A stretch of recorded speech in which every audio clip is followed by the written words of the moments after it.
Owengamele ezokuthuthukiswa komnotho esifundazweni uchaze kahle esithangamini wathi lokho kumbiwe abantu akulona neze iDayimane. The tests conducted conclusively revealed that the stones discovered in the area are not diamonds as some had hoped. Uhulumeni wesifundazwe usunxusela abantu abambayo kuleya ndawo ukuthi bayeke ngoba bakwenzayo kuphambene nomthetho kanti kucekela phansi indawo.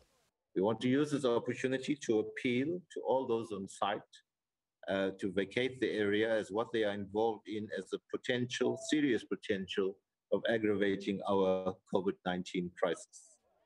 Owengamele zokuphepha komphakathi esifundazweni uPeggy Nkonyeni uthi babonile ukuthi abesifazana abakuleya ndawo bayathanda ukusebenza emayini ngakho bazohlonyiswa ngolwazi lwezimayini.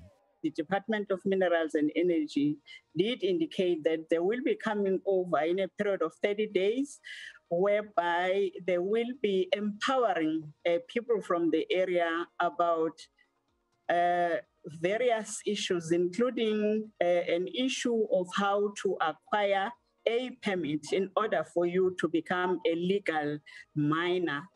Isikhulu esiphezulu eMkhandlwini iGeo Science nokungenye izinkampani bezenza ucwaningo uthi kubonakele ukuthi leya ndawo inesomiso ngakho bazozama ukuthi batholele abantu amanzi.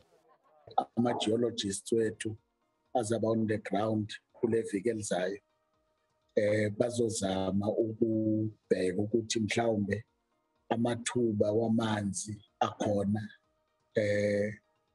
emangabe khona iscience proof ukuthi amanzi akhona lokho kunganceda kakhulu umphakathi esithola ukuthi awunawo amanzi. Ngingukhalvin Dludla wezindaba zeSABC.